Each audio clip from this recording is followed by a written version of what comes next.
Dakika ni 28 zimeondoka baada ya kugonga 6 kamili kwa saa za Afrika Mashariki. Hili ni lisaa la pili la kipindi hiki cha Mambo Leo. Tugeuke katika kipengele cha mchezaji wa leo anayekwenda kwa jina la Ibrahim Jabbar. Ni mchezaji wa Simba, huyu ametambulishwa siku za hivi karibuni. Simba Sports Club. Je, Jabbar anaweza kuwa injini mpya ya kiungo Msimbazi? Hilo ni swali ambalo wana Simba tujiulize, wana soka tujiulize. Okay, are we together? Mpo tayari tuendelee? Ibrahim Olalekani Jabbar ni kiungo wa Nigeria mwenye uwezo mkubwa wa kucheza katikati ya uwanja. Amejiunga na Simba Sports Club akitokea Stellenbosch FC baada ya kuondoka klabuni hapo, akiwa mmoja wa wachezaji waliokuwa na mchango mkubwa kwenye timu hiyo. Katika profile ya Ibrahim Jabbar, jina lake kamili ni Ibrahim Olalekan Jabbar. Taifa lake ni Nigeria. Umri wake ni miaka 23. Nafasi anayoichezea uwanjani ni kiungo wa kati, central midfielder. Nafasi nyingine alionayo ni kiungo mshambuliaji na winga wa kushoto. Mguu bora anaochezea Ibrahim ni mguu wa kushoto. Urefu alionao ni takribani mita 1.68 na uzoefu alionao Nigeria under 17, Afrika Kusini pamoja na Israel. Jabbar sio kiungo wa kukaba tu, ni aina ya kiungo wa kisasa anayefanya kazi mbili. Kwanza ni kiungo wa kujenga mashambulizi, yani progressive midfielder. Ana uwezo wa kupokea mipira akiwa chini ya pressure, kugeuka na kupeleka timu mbele na kuvunja mistari ya wapinzani kwa pasi. Hii ni aina ya mchezaji ambaye Simba imekuwa ikihitaji kwenye mechi ambazo mpinzani anakaa nyuma. Jambo la pili kwa Ibrahim ni kwamba ana uwezo wa kubadilisha kasi ya mchezo. Nguvu yake kubwa, touch nzuri ya kwanza, ana uwezo wa kubeba mpira, ball carrying, ana uwezo wa kucheza kwenye nafasi ndogo na vile vile ana uwezo wa kupiga pasi za mbele. Katika dabi kama Simba na Yanga, mchezaji wa aina hii ya Jabbar anaweza kuamua mchezo kwa pasi moja, harakati moja au ufunguzi mmoja wa ulinzi. Kiungo matata huyu. Jukumu la Ibrahim pale Simba Sports Club kwa mfumo wa Simba, Jabbar anaweza kutumika kama mfumo wa 4-3-3. Kukawa na striker hapo, kukawa na mawinga wawili, Jabbar akafuata hapo, kukawa na kiungo, alafu kukawa na mkabaji. Hapa atakuwa na kazi ya kusaidia mashambulizi, kuunganisha kiungo na washambuliaji na kucheza kati ya mistari. Tukirudi katika mfumo wa 4-2-3-1, kukawa na striker hapo, kukawa na winga, Jabbar akakaa katikati hapo, kukawa na winga, halafu huku kukawa na viungo wawili. Huu unaweza kuwa mfumo unaomfaa zaidi kwa sababu unampa Jabbar uhuru. Uchambuzi wa uwezo, tukiangalia pasi fupi kwa Ibrahim Jabbar, tunampa nyota 5. Uwezo wa kubeba mpira, tunampa nyota 4. Ubunifu tunampa nyota 4. Kukaba tunampa nyota 3. Kufunga tunampa nyota 3. Kasi ya maamuzi tunampa nyota 4 na uwezo wa mechi kubwa tunampa nyota 4. Nguvu kubwa za Ibrahim Jabbar, mchezaji huyu anaweza kuvunja pressure. Timu nyingi Tanzania hutumia pressure kubwa. Jabbar ana uwezo wa kutulia, ana uwezo wa kuondoka na mpira, ana uwezo wa kuanzisha mashambulizi. Nguvu yake nyingine, ana uzoefu wa soka la ushindani. Ametoka kwenye mazingira ya Afrika Kusini. Ambako ligi ina kasi na ushindani mkubwa. Pia amewahi kuwa sehemu ya mpango wa timu za taifa za vijana pale Nigeria. Sifa yake nyingine, anaweza kusaidia Simba dhidi ya timu zinazokaa nyuma. Tatizo la Simba limekuwa mara nyingi tunamiliki mipira lakini tunakosa mtu wa kufunga mlango. Jabbar anaweza kuwa suluhisho hilo. Abu anasema Da Salome, hivi Simba kashamaliza usajili? Walisema bado hawajamaliza usajili. Na uzuri ni kwamba bado usajili haujafungwa rasmi. Okay, tukiangalia changamoto za Jabbar, mwili na nguvu. Kwa urefu wa takriban mita 1.68, anaweza kukutana na changamoto dhidi ya viungo warefu na wenye nguvu. Suluhisho ni kutumia akili, kucheza haraka na kuepuka mapambano yasiyo ya lazima. Pressure ya Simba. Simba sio Stellenbosch. Hapa kuna mashabiki wengi, kuna dabi, kuna matarajio makubwa, kwa hiyo atahitaji kuanza vizuri. Tukimlinganisha Jabbar na viungo wa Yanga, huu unaweza kuwa mjadala mkubwa kwa msimu huu. Tukiangalia Jabbar wa pale Simba, ana ubunifu, ana kasi ya maamuzi na ana uwezo wa kupeleka timu mbele. Yanga kwa midfield wana uzoefu, wana uelewano na vile vile mfumo uliokaa muda mrefu. Kwa hiyo kwa utabiri wangu mimi, kama Simba itamtumia vizuri Ibrahim Jabbar akiwa na kiungo mkabaji nyuma yake, akiwa na washambuliaji wanaokimbia nafasi, Jabbar anaweza kuwa mmoja wa viungo bora wa ligi kuu Tanzania kwa msimu wa mwaka 2026-2027. Lakini mafanikio yake yatategemea afya yake, yatategemea mfumo wa kocha na yatategemea ushirikiano na washambuliaji. Tion anasema hivi, Hussein Mbegu wa Simba yuko wapi? Ali Muhammad, asante sana. Mambo ni leo bwana. Mambo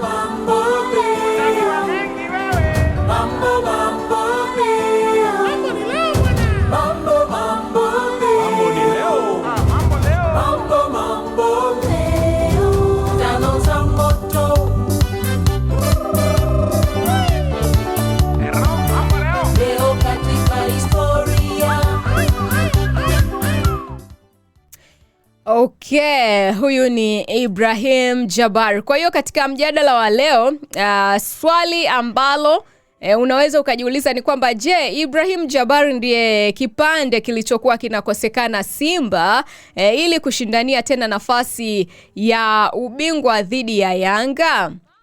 Jabbar ana uwezo wa kubadilisha kiwango cha Simba, lakini anahitaji mshambuliaji na kiwango cha juu mbele yake ili vipaji vyake vionekane vizuri. Hii ni katika kile kipengele cha fahamu mchezaji, ambapo tumemzungumzia Ibrahim Jabbar, mchezaji wa Simba Sports Club ambaye ametambulishwa hivi majuzi. Albert anasema Simba ya moto mwaka huu. Hata mimi naona mambo ni mazuri. Mambo ni ya moto moto. Okay, nikikujibu Tron anasema hivi, Hussein Mbegu wa Simba yuko wapi? Okay, Hussein Ali Mbegu ndiye beki kijana wa Tanzania. Kwa sasa yupo Simba Sports Club akiwa sehemu ya kikosi cha timu ya kwanza baada ya kupandishwa kutoka timu ya vijana. Kocha Steve Barker amemsifu kama mmoja wa mabeki wenye mustakabali mzuri ndani ya klabu na ameendelea kupata nafasi kwenye kikosi cha wakubwa. Tron na imani umenipata vyema. Tugeukie sasa katika kile kipengele cha kipengele cha ratiba ya mechi zinazofuatia pamoja na utabiri. Kuna mtu ananichekesha hapa, anaitwa nani huyo? Jim Class anasema Mangungu ananiudhi sana mimi. Pole. Abdulaziz anasema je, usajili wa Simba umeisha? Kwa mujibu wa msemaji wa klabu yao, anasema bado usajili haujaisha. Tuangalie ratiba ya mechi zinazofuata pamoja na utabiri. Baada ya hapa tuangalie sasa Shalulile alisema nini baada ya kutambulishwa. Unajua tunakuaga na hamu sana yule mtu akija ametambulishwa, labda ni mfanyakazi mpya, ni kiongozi mpya, basi mnataka kujua atasema nini, neno lake la kwanza baada ya kuingia hapo ni lipi. Tuangalie ratiba ya mechi zinazofuata pamoja na utabiri. Ratiba inaweza kubadilika kutokana na taarifa za mwisho za mashindano. Hapa ni uchambuzi wa mechi kuu ambazo zinazofuata, zile ambazo zinajulikana. Simba, mechi zinazofuata, Simba wanaanza msimu mpya wakiwa na ratiba yenye mchanganyiko wa NBC Premier League na maandalizi ya CAF. Ratiba ya Simba inaonyesha mechi dhidi ya Kagera Sugar, Pamba Jiji, Singida Black Stars, Coastal Union na Geita Gold katika wiki za mwanzo za ligi. Simba Sports Club watacheza na Kagera Sugar Agosti 16 mwaka 2026. NBC Premier League. Kwa hiyo kwa uchambuzi wa hapa Simba wanatarajia kuanza kwa nguvu. Ibrahim Jabbar anaweza kuwa muhimu kuvunja ulinzi. Jean Ahoua anatarajiwa kuongoza ubunifu. Kagera Sugar inaweza kucheza kwa kujilinda na itategemea mipira ya kushtukiza. Kwa hiyo kwa utabiri wangu ni kwamba Simba wanaweza wakaibuka na bao 2-0 dhidi ya Kagera Sugar. Mfungaji anayetarajiwa ni striker wa Simba Jean Ahoua. Asisti au bao. Pamba Jiji wakicheza na Simba Sports Club Agosti 19 mwaka 2026. Hii ni aina ya mechi ambayo Simba inaweza kupata changamoto kwa sababu timu ndogo hucheza kwa nguvu dhidi ya Simba na presha ya mashabiki huwa kubwa. Funguo za Simba ni kufunga mapema, kutawala kiungo, kuto kupoteza mipira kirahisi. Kwa hiyo kwa utabiri ni kwamba Pamba Jiji wanaweza wakafunga bao 1 na Simba wakafunga mabao 2. Simba na Singida Black Stars hawa watacheza Agosti 22 kwa mwaka huu 2026. Hii inaweza kuwa mechi ngumu zaidi. Singida mara nyingi huwa na nguvu ya mwili, nidhamu pamoja na mipango ya kukaba. Vita kubwa ni Jabbar na kiungo wa Singida. Utabiri ni kwamba Simba na Singida wanaweza wakatoshana nguvu kwa bao 1-1. Tukigeukia klabu ya Young Africans, mechi zinazofuata, Yanga wanaingia msimu wakiwa na nguvu baada ya mafanikio ya ndani na kushiriki mashindano ya kimataifa. Pia walikuwa kwenye Sekafa Kagame Cup ambapo walikutana na Nyasa Big Bullets. Yanga na Simba katika mchezo wa ngao ya jamii Agosti 12 mwaka huu 2026. Derby. Yanga faida yake ni kwamba mfumo umezoeleka, wachezaji wanaelewana na uzoefu wa mechi kubwa. Wana uzoefu wa mechi kubwa. Simba faida yake ni kwamba wana njaa ya ushindi, wana wachezaji wapya wenye nguvu na wana ubora binafsi. Wachezaji wa kuangaliwa kwenye klabu ya Yanga ni kiungo mbunifu, striker na mabeki wa kati. Kiungo wa kuangaliwa katika klabu ya Simba ni Ibrahim Jabbar, Jean Ahoua na mshambuliaji mpya. Utabiri wa mechi ya dabi baina ya Simba na Yanga wanaweza wakatoshana nguvu kwa bao 1-1 kwa sababu dabi mara nyingi huwa ya tahadhari na timu zote zitakuwa zinaogopa kupoteza. Tuko pamoja. Godfrey anasema nakupenda sana dadangu. Asante sana Godfrey, nakupenda zaidi. Tukiangalia timu za Afrika Mashariki, ngoja kwanza, kuna mtu ametuma ujumbe wake hapa nipite nao. Anaitwa Albert. Anasema tarehe 12 wasilete timu wasilete timu za Simba ndio nyumbani, hawajawahi kutoboa. Mshono upo pale pale. Haya jamani, mnaambiwa msilete timu. Msilete timu uwanjani jamani. Okay, tukiangalia timu za Afrika Mashariki, tukianza na Gor Mahia pamoja na APR FC. Abakar anasema tuko pamoja. Asante sana. Godfrey anasema wewe upo timu gani dadangu? Sina timu, nichagulie mdogo wangu mzuri. Mechi za Sekafa zimeonyesha kuwa timu za Kenya, Rwanda na Tanzania zina ushindani mkubwa.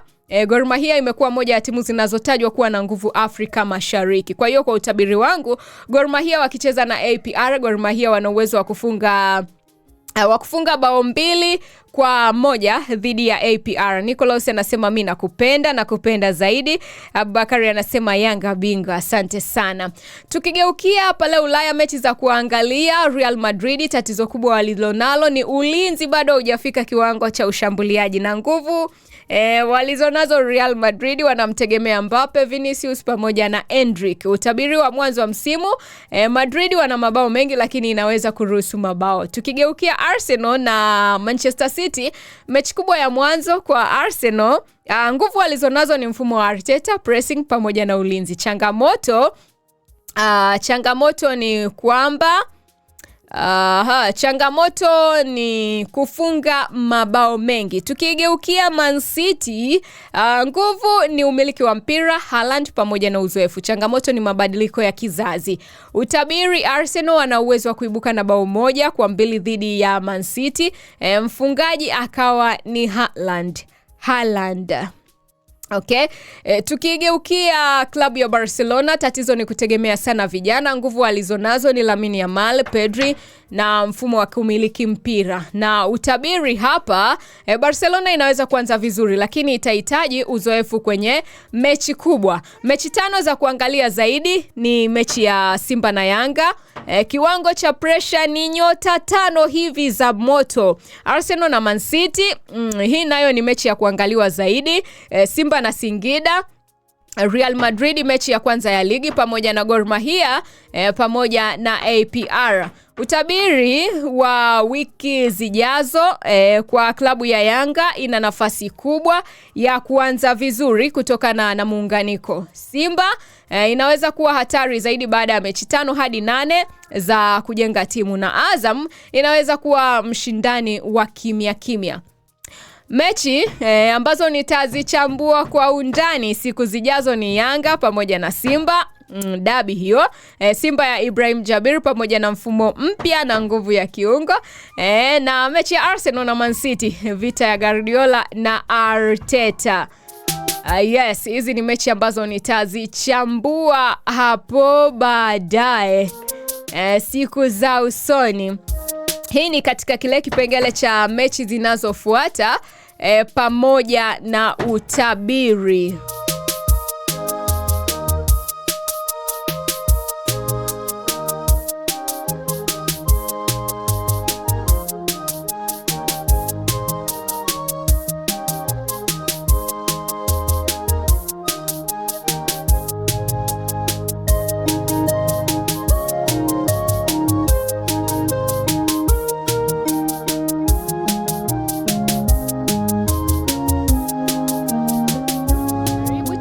Productions. Tunaomba usubscribe katika channel yetu ya YouTube. Pia tufuate katika website yetu www.tanganyikaproductions.co.tz.